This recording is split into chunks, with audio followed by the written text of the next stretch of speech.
Hey! Hey! Hey! How y'all doing? How y'all doing? Hi. Hey, I know it's been a minute since y'all heard from us. I think the last time we were talking on the pod, it was about the Avatar live action Yeah. adaptation by Netflix. That was the last thing we did. So yeah, it has been a minute, and by the time this comes out, I won't even be in my 20s anymore. You're not a baby. Because I am You're still a baby. turning 30. That's okay. You're still a baby. Oh, thank you, my baby. Yeah. But yeah, I figured that was a good excuse to dust off the old microphones and record something, as this has been like, it started as like a birthday tradition to, well, this whole podcast started when I turned 27, 28, I think 27. I think 27. So I at least, if I can't keep recording podcasts throughout the year, I at least want to do one, and that's, when I Age. age. Yeah, I'm a mere mortal in this lifetime. Yeah, and 30 is, it's a huge milestone. I feel like, because I feel like 30, it's still young, but it's not young anymore. Like 30, flirty, and thriving. 13 Okay. going on 30. Okay, she's drank the juice, everyone, because we've lost her. But I'm still hanging on. I'm going to be 32, so I've been here, so it's fine. Yeah, my point exactly. No, okay. You keep coming for me, but you're going to be there too, so No, I don't know what to tell you. I don't like this. Well, too bad. It's happening regardless. I must find a way to run so fast I turn back time. You're not the Flash. Fuck. Anyway. Yeah. Coming into this kind of maybe a little less organized as I have been in previous episodes, have a bare bones outline in front of me. So who knows? This might be a shorter episode. Maybe if I can time it right, maybe it'll just be like a 30-minute entry, and That'd be wild. yeah, that would be wild. Very keeping in tradition though, it is like 1 a.m. for us, and I seem to Yeah. procrastinate this a lot. But my defense, I'm a night owl. This is when I thrive, and I'm sorry you kind of have to adjust to that. Yeah, that's literally like when I go to sleep is when you want to start these things. So, All right, then maybe we will hit. I'll keep an eye on the clock. Maybe we'll aim for that 30-minute mark, so it's not like those 3-hour like slugfests. I don't think I can do 3 hours, but I can maybe do an hour. Okay, well, I still got to we'll work in see. the morning. We'll wait and see. Okay, so I think one of the things I wanted to talk about is how I spent my 20s. And if I were to sum it up into, I think the two themes I have here are, I spent my 20s, one, healing my inner child, and I heavily associate that with you. Mm-hmm. And two, relearning things I thought I knew. So just a lot of things that, that Taylor Swift line sticks out to me. Like, I might butcher it though. Like, how can you know like everything at 18 but nothing at 22? Oh yeah. That's basically what the line is. Yeah. So, yeah. So I feel like that is so true, because at 18, like, you're kind of, you're pressured into like maybe going to college, and then with that pressure comes like kind of having your shit together and like wanting to appear like you know what you want when really even now we're 30, like so many of us don't know what we want. We're still I wish it was less stigmatized, like just being able to be like, it's fine if you don't know what you want. Like you can figure it out. absolutely. I wish that was more of a thing instead of it being like you must figure everything out. Yeah. And it's like that's a lot of pressure to put on like someone who's so young. Yeah. Like I Yeah. understand like, for some people it might be good to like kind of give them a little push, a little kick to inspire some ambition maybe. But then but also not everybody needs to be ambitious. right. Yeah. Like there's like maybe having goals and then there's having ambition. I don't know. That's something I'm particularly like you don't need to have ambition if you don't want to have ambition. Yeah.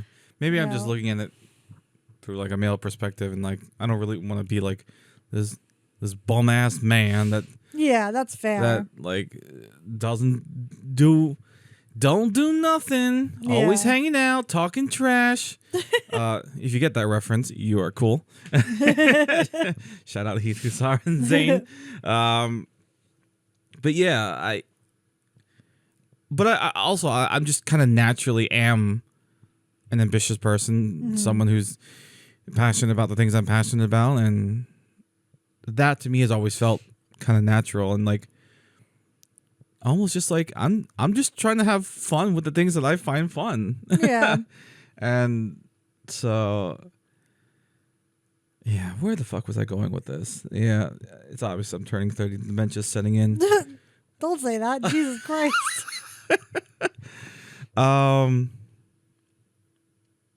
Yeah, where was I going with that? Anyway, let me go back to I guess switch topics back to the first thing I mentioned about healing my inner child and how I very much associate that with you. Because we both knew each other for our whole 20s. Yeah. Yeah. We met when I was 18. I think you had just turned 19. I think that's accurate. Yeah. We met in 2013. Yeah. I would have been 19. Yeah. Yeah. And I would have been 18. Yeah, the fact that we've known each other for a whole 20s is kind of insane. I know. Like to think that there has been a whole decade that we have been either friends or like a couple. Yeah. Like, and it's just weird to think that like there will eventually, thankfully, be a point that like we have experienced more of our lives together than apart. Yeah. Yeah. Yeah. Which is pretty cool. We should have like a celebration all that day or something. Yeah, I'd be down. We celebrate for far less. It's true. True. We'll just have to like map that day out. Yeah. Yeah. Yeah, I heavily associate healing my inner child with you because I think one of the biggest lessons like you've taught me throughout our relationship is kind of how to be kinder to myself, to not be so hard on myself. And I still think I definitely am my worst critic. You know, I try not to, I don't know. I try not to, I try to listen to myself more, I guess.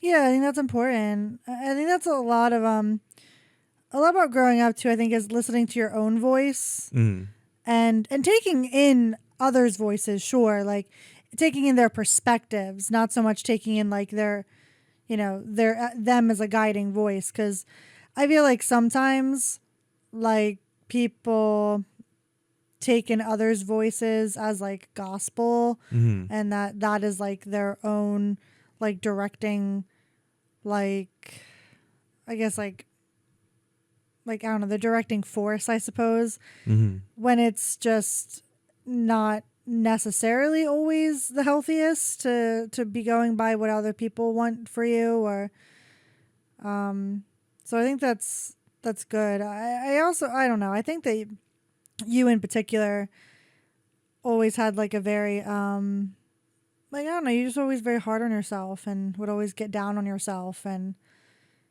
And I think that like that is just not great for mental health in the long run. Mm-hmm.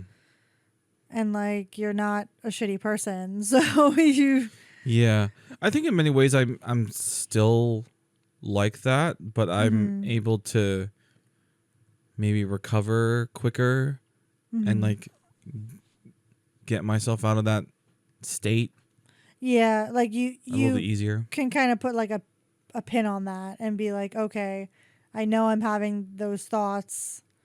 Let's unpack that, Mm-hmm. kind of thing. You're just more aware of it, Yeah. which I think is ultimately a good thing for sure. Yeah. Yeah.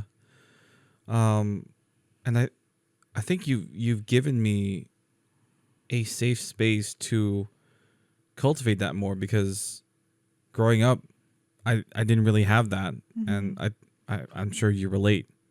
I'm sure we both can relate to the idea of we became what we needed Yeah, when I we were really younger. relate to that. Yeah. I tell that to all my coworkers all the time, like especially my younger ones that are like that I became the person that I wanted when Yeah. I was young. And like I'm still, being that person, and I think that is in a weird way bring that kind of brought my life very full circle in Mm. some ways, that I really wanted somebody like me when I was like their age, when I was like 19, 20, 21, 22, like my younger coworkers ages, like have like not a super old adult, but like an older adult who's a little bit more like they know things, they can help you out with stuff, but they're still like, somewhat cool, or like know what the hell they're doing with like technology, and they're not completely lost, like that kind of thing. Yeah, like I think that it's nice to like be that person that other people can rely on and like get advice and you know be there for, kind of thing. And the way that I wish like I had a more like stable force. I think that like yeah, I feel like we both wish that that was something that we had. You in particular, I feel like didn't have that ever. I at least did partially have that. Yeah, I think I had I always had to be that for myself. I had to always create my own safe spaces and like constantly be looking for safe spaces in others until I found the ultimate safe space, and that was in you. Yeah, same. Like, and ultimately, like, yeah, like, I mean, I think that's partly why we work so well together is like, you have to, you can't just say you're a safe space, you have to be a safe space. Mm-hmm. And you also have to know what that means and like what that entails. And yeah, you can't just like come at it all judgy. You have to be, well versed in like understanding how people work and their feelings, and taking that into consideration, and in a lot of ways actually like giving a shit like Yeah. like actually having compassion and empathy, and not just like pretending like you Yeah. do. Yeah. You're hitting on a lot of themes that I think also go with what I learned throughout my 20s and like how I grew my emotional maturity. And for me, what I define as sort of like a good mark of someone's emotional maturity is their ability to understand nuance. 100%. We talk about that all the time. All the time. Yeah, but it's so true because you some people are not very good at holding two truths at once, and that is kind of the key to nuance right there, that some things can be polar opposites but also be true, Yeah. Like and yeah, like two things that they can coexist. exactly. Yeah, like you can kind of like, yeah, that whole thing is tangible and real. Like, Yeah, and I also think, well, I guess this is kind of similar to that, but like truth obviously there are facts, there are objective facts and whatnot, but like truths can be subjective, I think. Yeah, especially if it's your own personal like Right. truths, Like right? your worldview and whatnot, and your lived experience, that's obviously valid, but Yeah, your lived experience is totally valid, but it's also different from every single other right. person's lived experience. And some people only take their lived experience as the objective truth, and that's Yeah. not always the case. That's not always the case. Yeah, 100%. I think having like alternating perspectives is ultimately very valuable if you can end up having like productive conversation. I feel like sometimes that's not always productive or like doesn't always get to that place. Obviously that's ideal, but yeah, that doesn't always happen. But I feel like nuance is sort of a tough one because it's a hard thing to explain if you don't grasp it, you know? Yeah. I swear nuance is like my favorite word. The amount of times I talk about it. But it really is like Top word two of things can look 2025. like on the surface like comparable, but if you're not able to see that deeper nuance to explain why they're different, then I don't know. That's how I judge emotional maturity.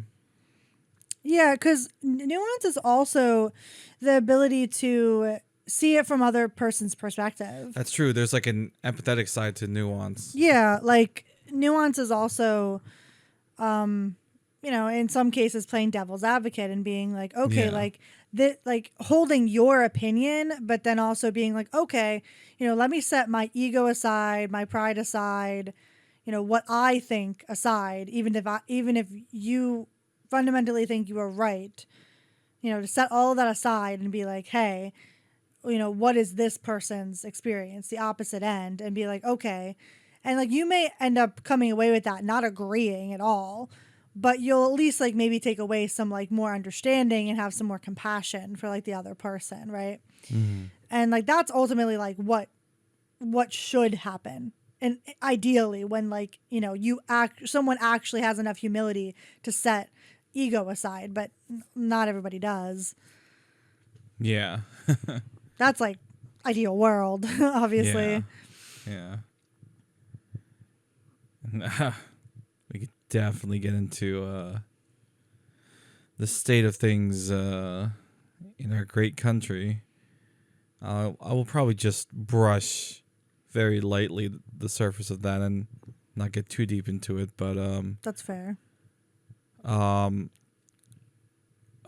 Other nations, I am blinking twice. You can't see it, but I am blinking twice. SOS. I'm blowing the whistle. I can't do that 2-finger thing in your mouth and To say the least. I can't do that Slow either. whistle. It's concerning. Like if I was just like bundling it up into like one word. help. Concerned. For sure. Yeah. For the state of our union. I am not feeling good. Exactly. Yeah. It's yeah. And I don't really like, I don't want to dive too deeply, but Yeah. it's like consistently frustrating. Yeah. And I hate having Everything we're saying right now is a huge understatement. Yeah, it really is. Like it's Just so we're clear. yeah, it's a lot. All right. Well, that was fun. We can move on to that. I wanted to ask you, like, I originally had an idea to also do a 30 podcast when you turned 30, but Oh yeah. that came and went. That did come and go, and also we were busy, so Yeah. it was what it was. But what was your experience like? Did you feel any different? I mean, I didn't really feel any different. I think because it's like, Yeah, I don't think I'm going to feel any different. yeah, in terms of like, because obviously, like, it is sort of a foregone conclusion. Like, you do obviously feel, like that, you're just aging another year. I was actually talking about this with one of my coworkers because we were talking about your birthday coming up, and they were just asking how you were feeling about like turning 30. And like then they were asking like my experience and stuff about like when I turned 30. And so like that's very like apt. But yeah, I turning 30 to me was very much like a, oh, this is a new decade. And like this decade feels very much like this is like the truest me I've ever been. I don't know if you exactly feel that way, but I feel like 25 to like 30 for me was like a very all those years were like very influential and very like character forming for me. Yeah. And like very and like character building too. Also like building the blocks up of like, you know, who I am as a person, like where do I stand on certain things, but also like just unpacking a lot of stuff that like I've like held maybe too much for too long kind of thing. Yeah. Yeah, you've definitely helped me unpack a lot throughout my 20s. Oh yeah, I think 20s. I think we just help each other unpack. 100%. And I think that that's kind of what the 20s are for. Like, I feel like the early 20s is like, you know, kind of really like tumultuous and just very difficult. And then you get into your mid 20s and you're either like fine with it or you're like freaking out about it because you're going to be like 30. And then a lot of like big things are happening, like with career and family and like all these things. And even if you want any of that, like some of my biggest like realizations is that so much of what other people have said, whether it was like society, like generally, or like, you know, my parents or like things like that, like a lot of that is like stuff I never even wanted, like in some ways, like, and I've talked to you about this a lot, that I had never really had pretty much ever like big career aspirations. That's never really been something I've wanted. And I've never been like the climb the ladder type. Yeah, I was going to say Like that's just not who I am as a person. And I think that in my 30s has been like the biggest thing so far, that I'm just like that, like I am fine with that as a person. It's just that other people aren't. Yeah, I feel like that shocks a lot of people because like that is like what they were taught to aspire to. Yeah. Yeah. So when they see someone else not doing it, it's like their minds can't. They're confused. They can't wrap their minds around it. Rightly so. I think that is kind of confusing. Yeah, it's like we understand why it's a little bit hard for you to grasp. Yeah. But this is who we are. This is like how the times are changing. And yeah, and I totally get that. And that's not for everybody. Like some people do want to, you know, move up and stuff. And like, it's not to say that like I dislike money, because obviously money is nice, but I don't think money is necessarily everything. I've always been like a person who wants like simple means, right? yeah, Live a simple life. And this might get a little bit like cheesy. But it's also like a lot of what I wanted, like when I was younger, I mean, like, you know, 10, 11, 12, 13, like those like very, you know, impressionable years, right? It is a lot of what I already have. And it's not, I don't have everything I want. I don't know if anyone ever gets everything they want. But like, I remember being like that young and just being like, oh, I just want somebody that really understands me, right? That really knows me, that I can wake up to every day and be like happy to be around, you know, and like content and safe and all that. And like, I have found so much of that in you, and like that can never be overstated. Like how much that you in a lot of ways have fulfilled. So just that not only that aspiration, but that dream that I had of just somebody to love and to come home to and to enjoy life with, right? And that's like maybe very simple, but you know, that's what I always wanted. I never really gave two shits about, oh, I'm going to be this big career person and I'm going to be super successful and whatever. I never really had any of that. I just wanted to be happy. I just want to like bake bread and, you know, hang out with you and make fun food and read and, you know, hang out in, you know, a library or a bookstore or a coffee shop. You know what I mean? Like these are the things, like it's simple. And I think that in its own way is kind of like not, I don't want to go as far to say revolutionary, but it's stomping the status quo quite a bit there because like no one ever understands why I don't want to be, you know, a manager or like raise higher. And I'm like, because it's not worth the stress. It's not worth the effort I would want to put in. And like, I think knowing your limits is another discussion, like that's important as well. And like work-life balance, like way important, way more important than some people give it credit for. I know that's something that we talk about a lot with you. Yeah. I think that's definitely also been trending with the times, kind of finding that, hey, we don't want to freaking work 9 to 5 days a week and freaking only enjoy like 2 days and then it's back to that same cycle. It's a fucking rat race. It is. That's what it is. And especially if you're not happy in your job. Like I can see you wanting to work 5 days a week if you really enjoy your job. Right. You know, if you're really passionate about it or like you get a lot of fulfillment out of it, that's understandable. But and I think it's important to make clear that like how we feel about this, like if you are someone who enjoys that, we are not invalidating you. Not at all. Like that that is great for you. Yeah, if you find it works for you, then it works for you, and you know no one can take that from you. Yeah, that's the thing. That's what we're talking about in specificity here. Like this is in general conversation. This is like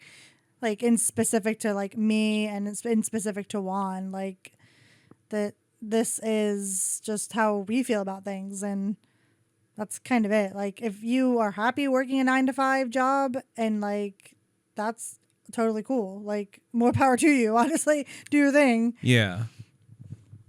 It's like us also trying to seek validation does not equate to us invalidating you just because you're kind of on the opposite end of that.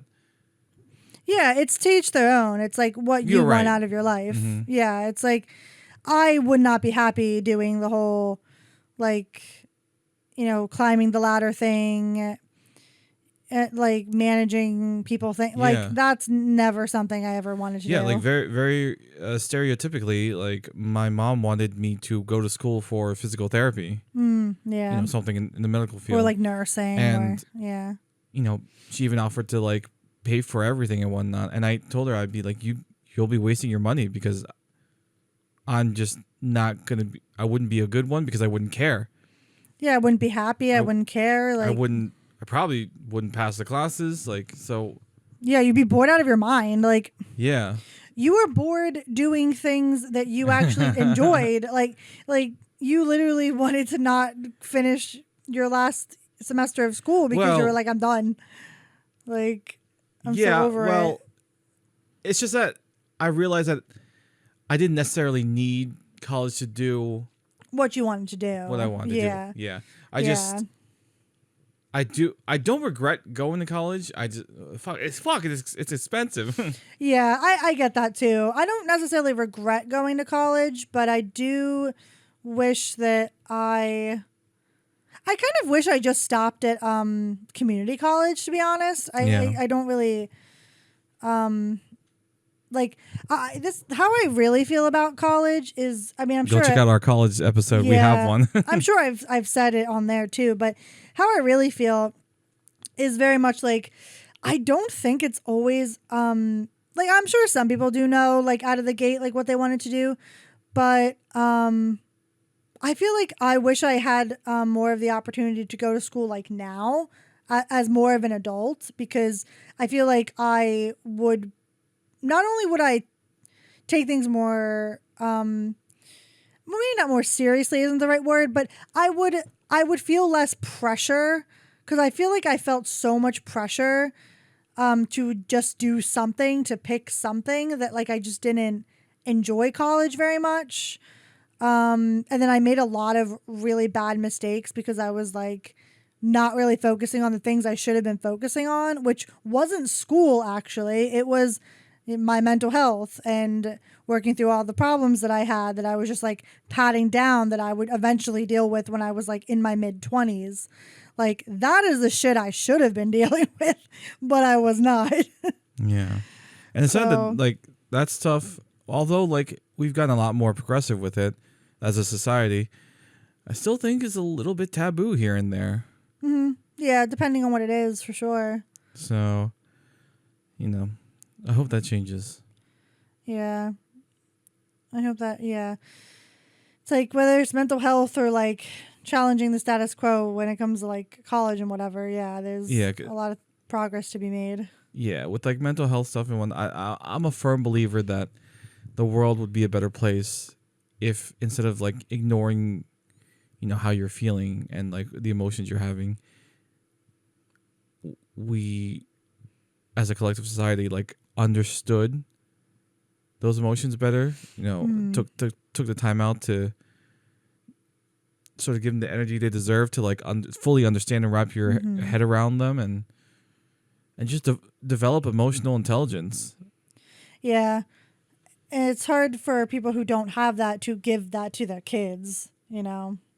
Yeah, which makes it all just like a big domino effect of issues and problems. But Right, which is why I also am a firm believer that, us millennials, I know we're on the younger side of being millennials, but yeah, we're like very young millennials. and I'm very much on the chopping block. Like yeah. sometimes I'm not even considered a millennial, but Yeah, you're basically the youngest millennial, Yep. like as it is. I'm like third or whatever. 'Cause yeah, I'm I 93. consider millennials to be the cycle breaking generation, for that sort of generational trauma that has been passed on generation after generation. Yeah, I know that gets thrown around a lot, and maybe a little bit like cliche at this point for millennials, but I do think that that does still hold some water, for sure. That's something I do personally believe, but I do think like the more you say things, sometimes the more it becomes a little bit like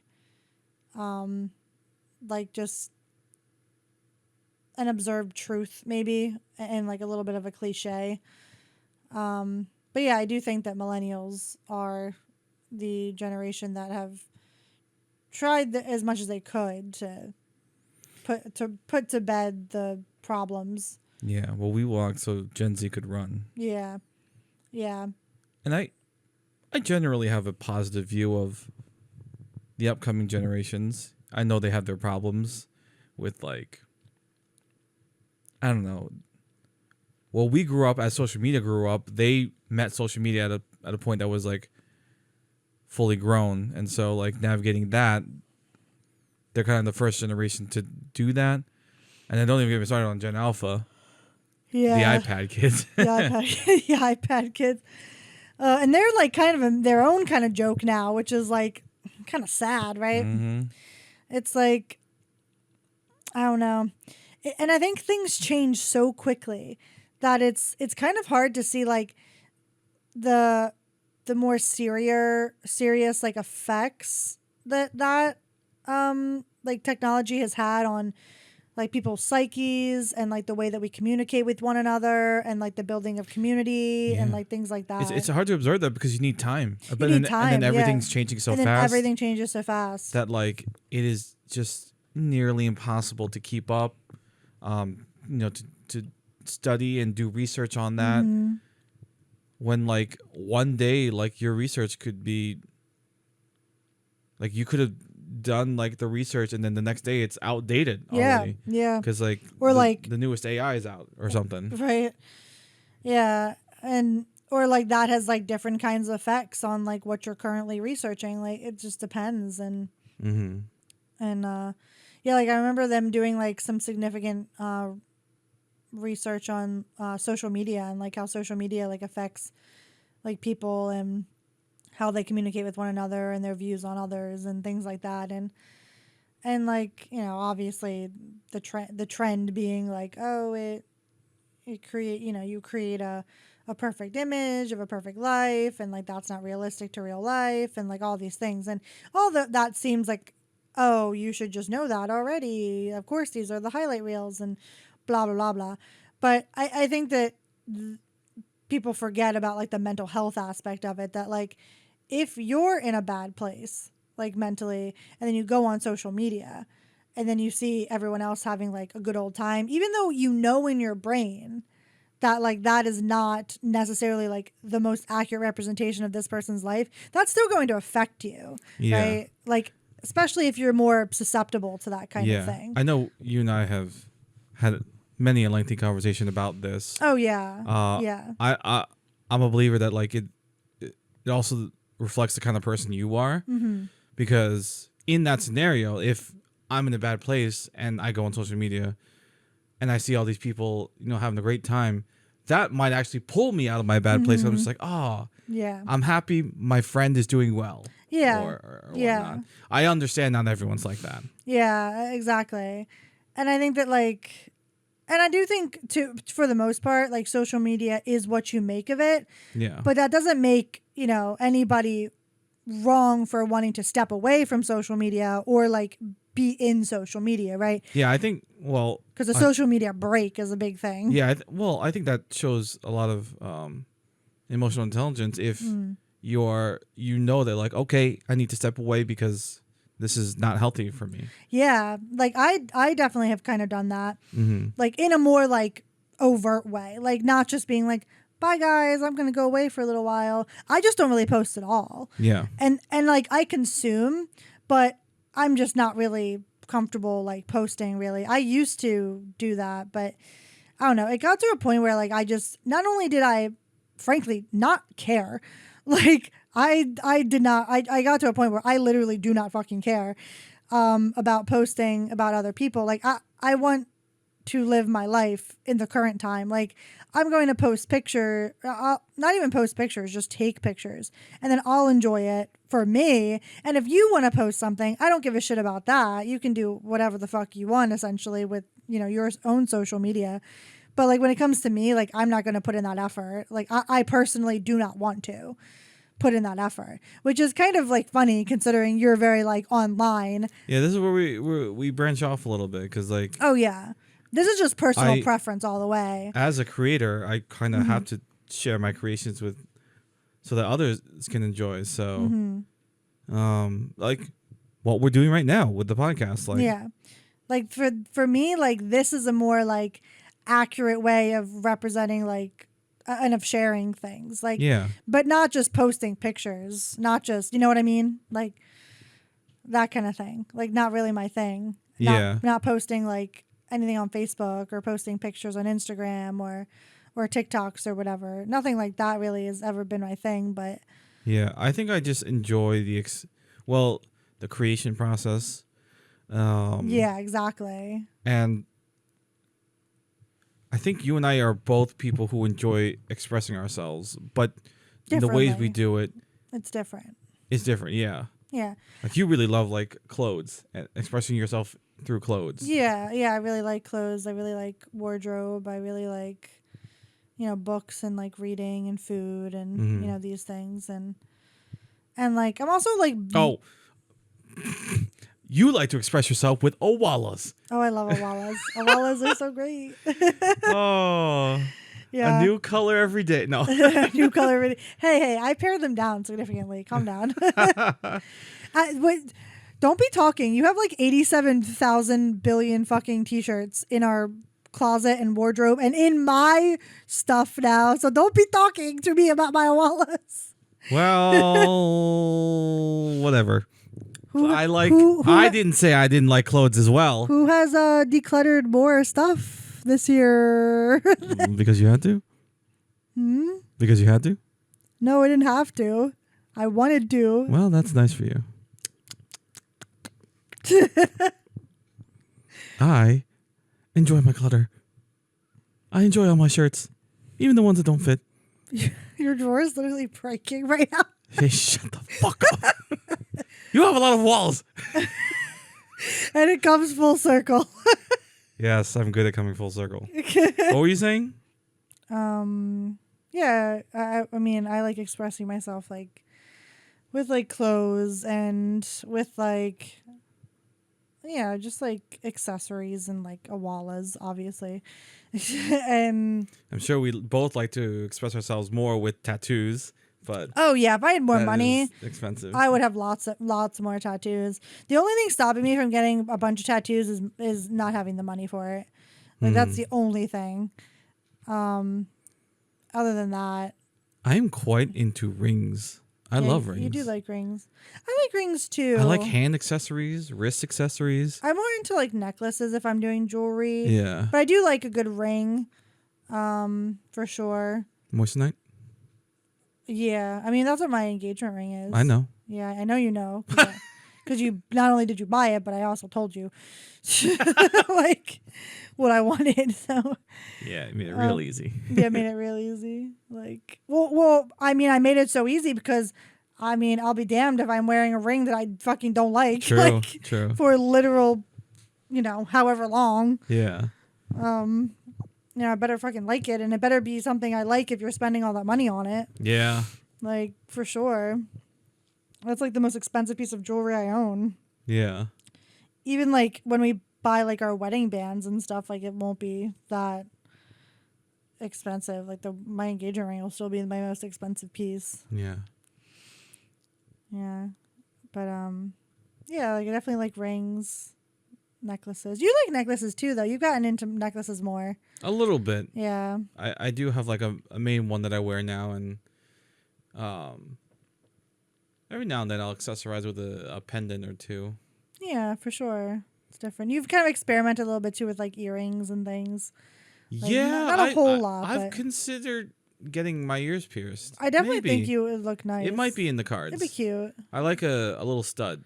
Yeah, stud. I do think you would look. I don't think you would ever actually do this, but I do think you could maybe pull off some gauges, like small ones, if you ever wanted to. Maybe, yeah. I don't like that stretched earlobe look, even if get it's small. That. Yeah, I totally get that.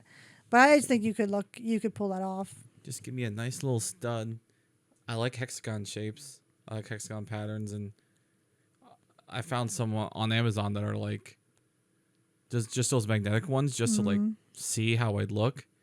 And I like it. Yeah, I like it. I feel like if I was ever gonna get like a piercing, I'd probably get like a nose piercing. Mm-hmm. I'd either get like a stud or like my septum pierced. Mm-hmm. Like I like septum piercings.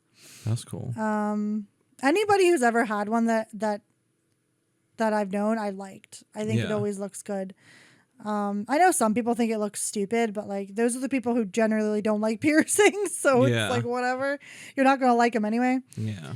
But yeah, I would definitely want to get like a nose piercing or like, yeah, that would be cool. I very briefly explored painting my nails. I wish I could And- paint my nails still. Yeah, sorry your work doesn't allow that. Yeah. But as much as I like the idea of it, and like some men can pull it off, I don't know if I'm one of those men. And I think I'm happy with accessorizing my fingers with rings instead of painting my nails. So. Yeah, I think like black looks fine. I think that's good. Yeah, Like, that was really the only thing I extent of it. would. The only color I probably would.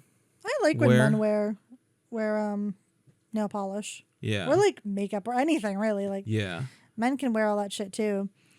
Like, but yeah, I also think like I don't know if like they ever mean for it to be a statement, but I do find when men either have their nails done or when men paint their nails, like it's not maybe necessarily a statement, but it does send off the vibe of like, oh, I'm not like I'm not so precious about masculinity. Yeah, my masculinity's not Yeah, so like- fragile that Yeah.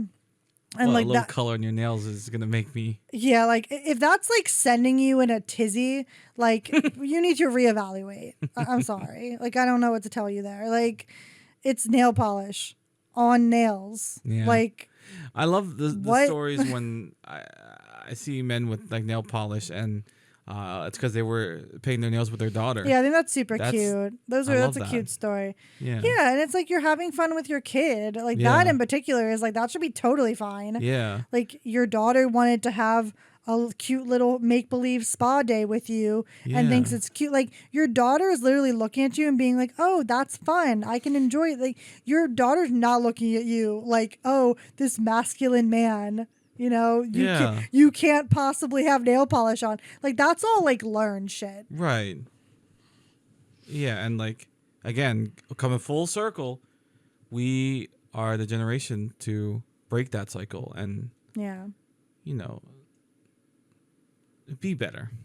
Yeah. Try to be better anyway. Yeah, try our best to be better. Yeah. I believe every generation will build upon the generation before it, and like Yeah.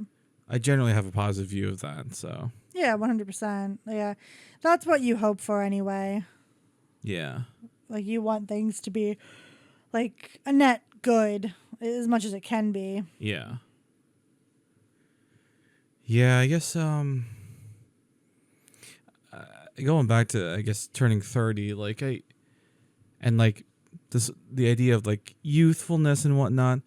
I would like to think I'm the kind of person that would always kind of have a youthfulness to me. Mm-hmm.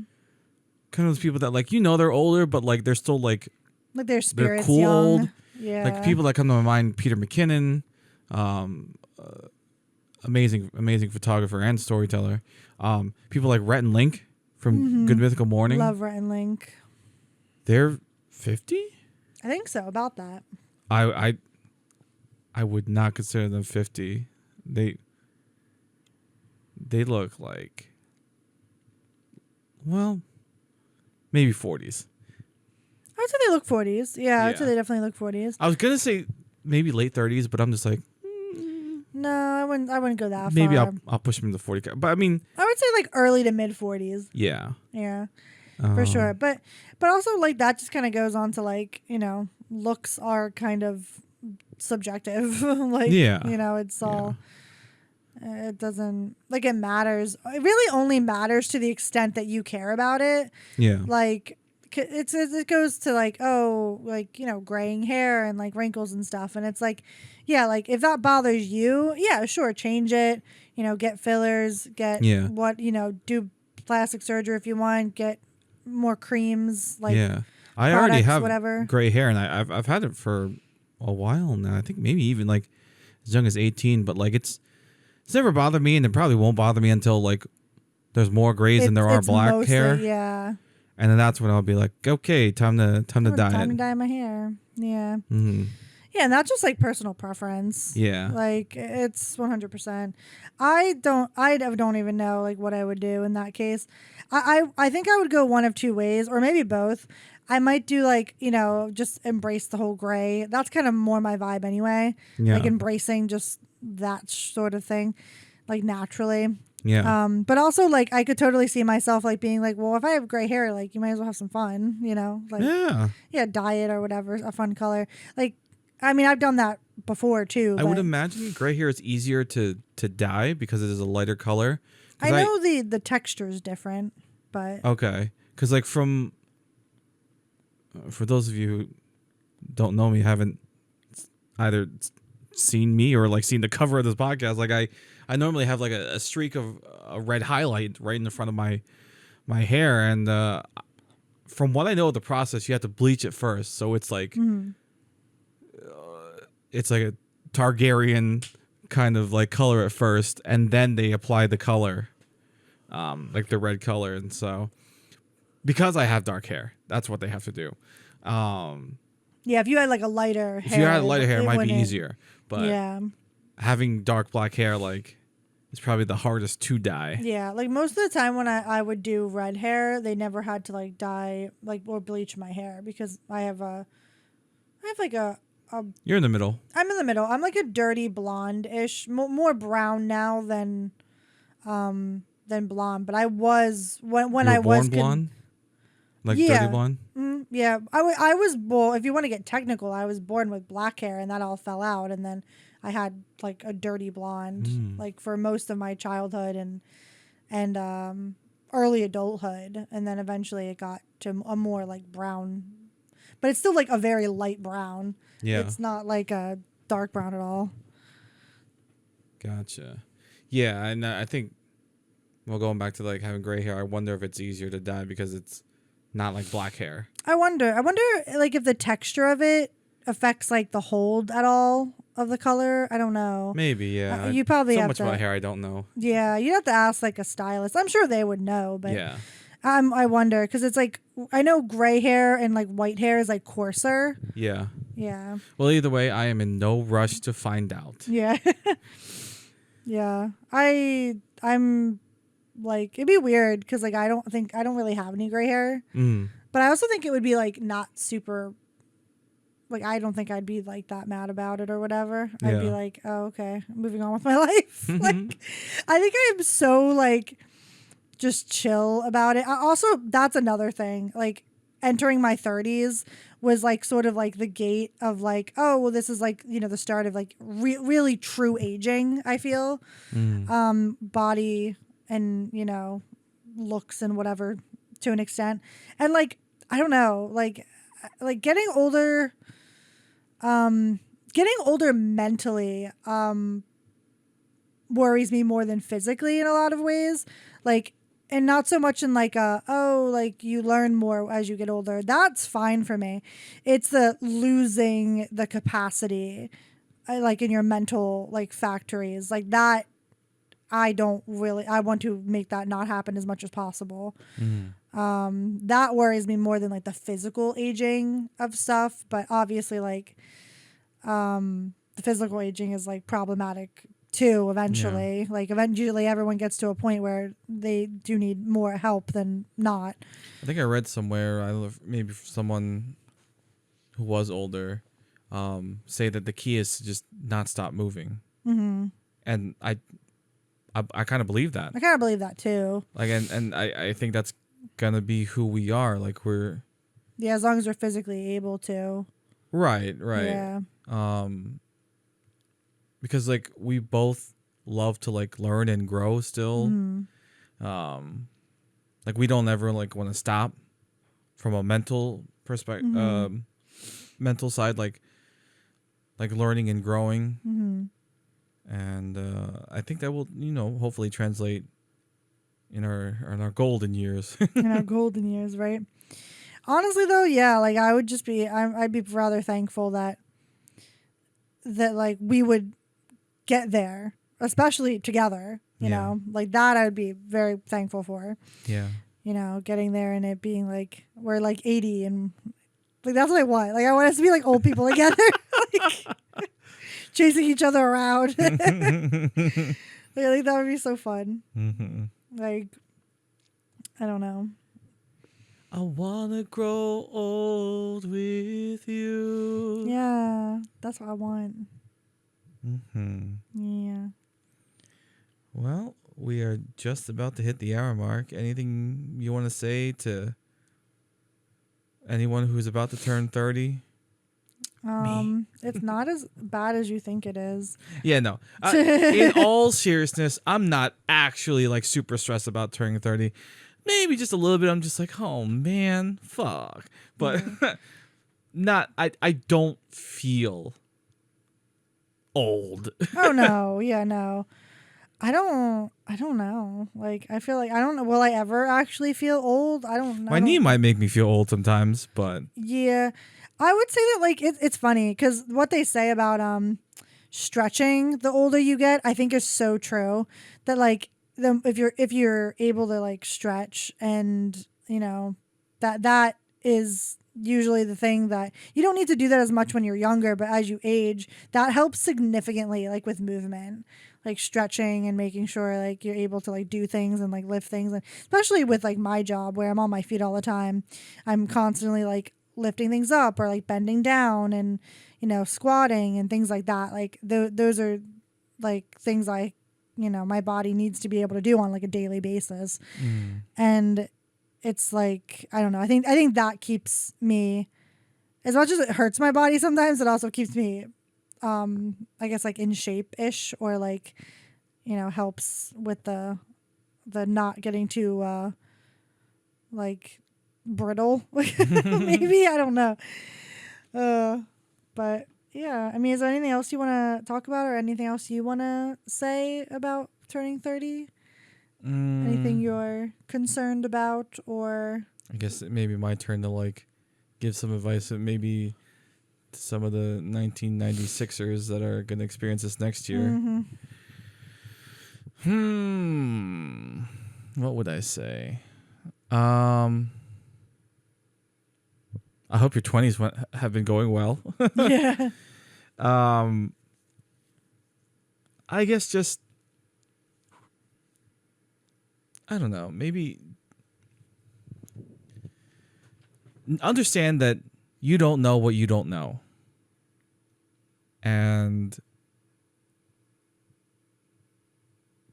continue to learn and grow. Don't ever be too prideful and, or I don't know. Don't feel like eventually you'll reach an age where you'll know everything there is to know, and like you're complacent in that. Always have that humility to be like, okay, there's something new I could learn here. Because I think that's what will keep you youthful. I know I'm trying to speak like I'm so wise, but I don't know. That is truly how I feel. yeah. So. And I don't think it's to say that, like, yeah, you're not like as wise maybe as like someone who's lived, 2 times what you've lived thus far, but Yeah. but like you still have like advice to give and things to say, that's still Yeah. valuable and important. Yeah. Same with me. Like, it's like the things I wish I could tell my 19-year-old self. Are you kidding me?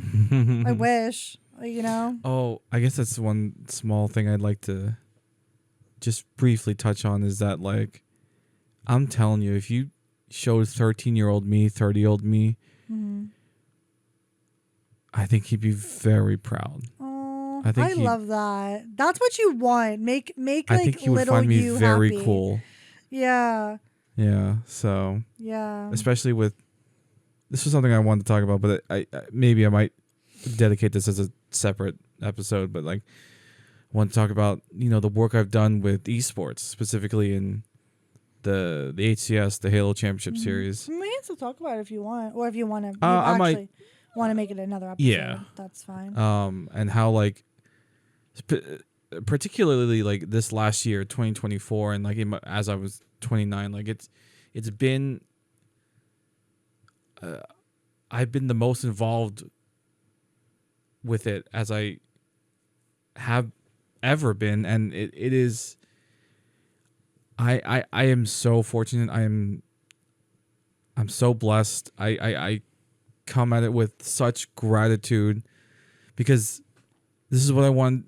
Well, I wanted to do a lot of things as a kid, but this was definitely one of them. And like, one of the bigger dreams, I would say, like, at least one that you've reiterated to me many, many, many times over. yeah, Like, I guess the journey I've been on with particularly this has been, there was a time where like I thought, I don't know, that's it. Like I didn't follow like the Halo scene anymore, because it didn't interest me anymore. And then coming back to it, and now like literally like there were months last year where all I did was like video work for shout out LVT Halo, and I was able to live off of that. yeah. So absolutely, like, changed my life for the better, and all the people I met so many of my heroes. That's priceless. I'm just so grateful. I'm very, very grateful for the community, the sense of community I feel, and how I feel like I am a part of that.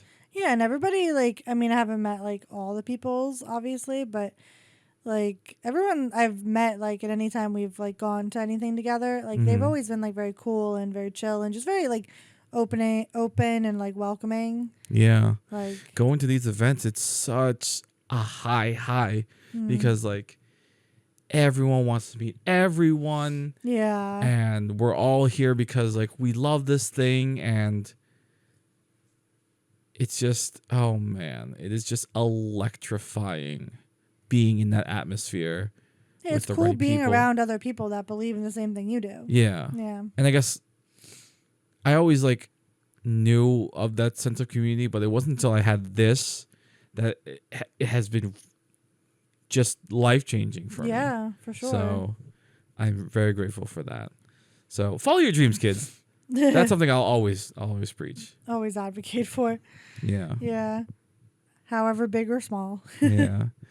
I guess I want to end this with I will play for you guys what I have made for my 30th birthday. It'll also be in all my socials, but I've mentioned before, I'm a big fan of Bo Burnham, and particularly his special Inside.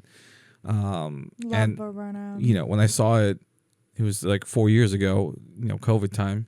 I'm so happy I introduced you to him. Thank you. Oh, I have you to Like, thank for that. Like, yeah. even though like I know he was an OG YouTuber, he was on Vine. I watched when he was on That's YouTube. crazy. I'm jealous of you. I wish Like- I could say that, but like, oh man, it's crazy when he blew up too. Because I'm like, oh my god, I watched him in my bedroom when I was like 14. Like, yeah. you know, like I think the closest equivalent I have of that is Christina Grimmie. Grimmie. Yeah, Christina And- Grimmie. Yeah. But yeah, I'm a big fan of Bo Burnham Inside, and then he has a song called 30, and it's literally him turning 30, and I did a cover of that with some of my own original lyrics, and I also did a video of that.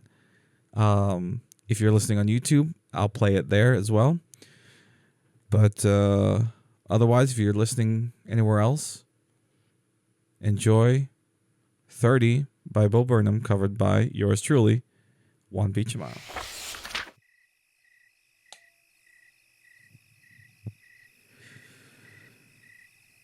So, it's been about almost 4 years now that I first saw Bo Burnham's Inside. I was 26 at the time, and when I first saw it, I made a goal in my mind.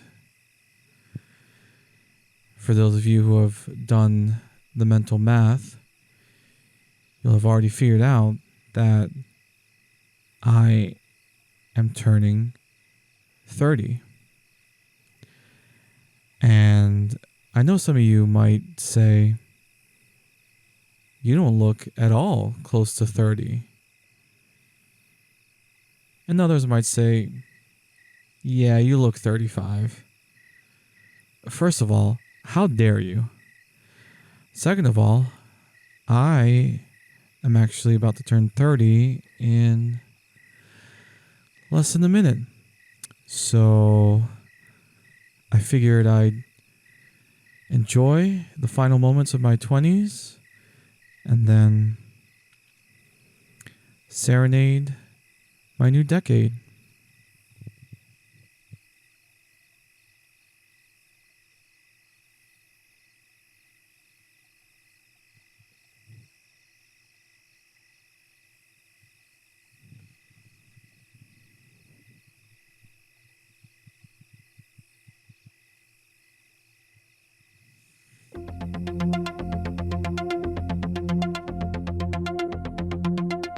Yay!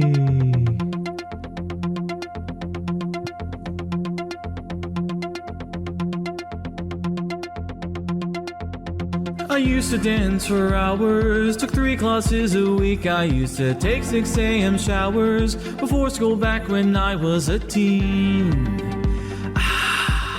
Now I'm turning 30. No, I used to be the young one, got used to meeting people who weren't used to meeting someone who was born in the 1990s. No way. Yep, I'm a 95 baby. Now I'm turning 30. God damn it. Turning 30.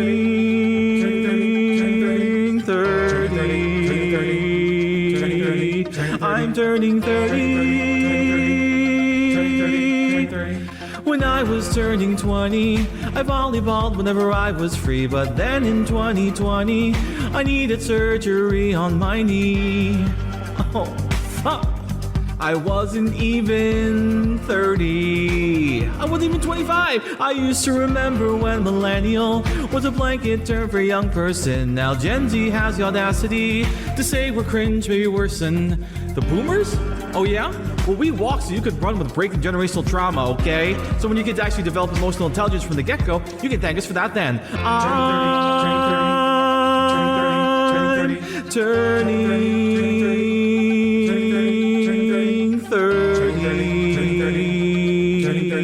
I'm turning 30. And now my parents want me to start having children. The government wants me to have some children. Elon Musk wants me to have some children. Why on earth would I start having children? I can't afford to own a house, let alone children. I can't afford a dog, let alone children. I can't afford my groceries, let alone children. So why the fuck would I start having children? It's 2025, I'm 30. I'll do another 10, 20, 35, I'm 40. Oh, when will this end?